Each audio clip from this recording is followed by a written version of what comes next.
Jamaica now with a team to go to Rose Hall to have a seance with the White Witch of Rose Hall. And she did, in her terms, by what she said the witch said to her.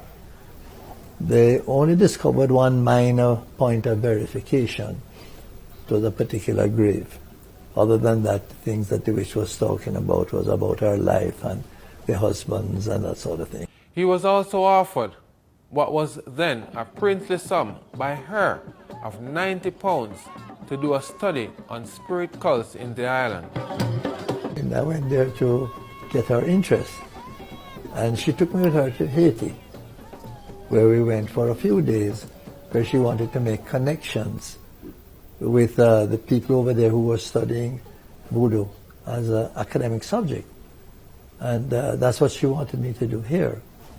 And so having set me up in that, having found this village which had a revival yard, a Zion revival, I said, well, if I'm going to do that, there's nothing to prevent me from doing the other study at the same time, because revival only play on a Sunday and maybe one night in the week. So it left me a lot of free time. And so I did the two studies together. Then I left there and I came into Kingston. This was after 1 year living there. I lived there, which was very unusual, because usually most researchers, you go in, you come out in the evening, you have questionnaires and all that. I lived, I was part of the community, I was part of the family, I was part of everything that was going on. And there's so much that goes on at night, family-wise, that you would miss it if you're not there. Even the killing of a goat or things like that.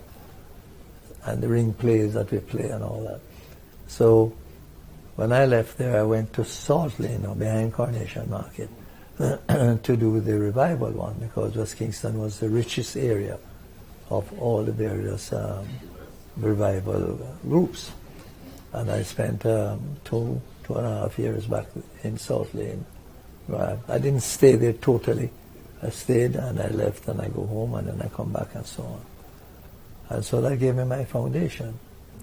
But that foundation was the most important foundation for what followed in my life after that.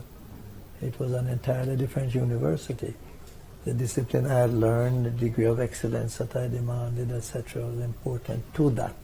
But from there, I drew my love of people and the caring for people and knowing how people live, the poverty that existed. And that is how I came to understand the Jamaica of the haves and the have-nots. These forays into research would be a furnace, forging and molding a young Edward Seaga's worldview. It showed him the ground zero realities of the common folk. He kept close to the pulse of the people and fell headlong into a love affair with music.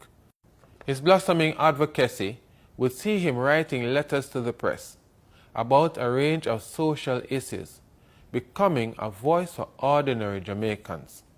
One day his father did something that would dramatically change the course of his life. He introduced him to Alexander Bustamante. Buster is Buster, very jovial, called me Buster, which I never did, etc. And it was just a jovial afternoon. Never said anything, never did anything more. But when the time came for me to decide how I was going to move forward, I had a problem with how the middle class was seeing folk society. I had a problem of how they downplayed the folk society and how they considered it demeaning. And that didn't go down well with me at all. And I considered that the PNP was representative of that. With Buster, I saw someone who was immersed in the folk society, came out of it and was immersed, and had a stronger feeling, not for the academics or any other aspect of folk society, but for the people.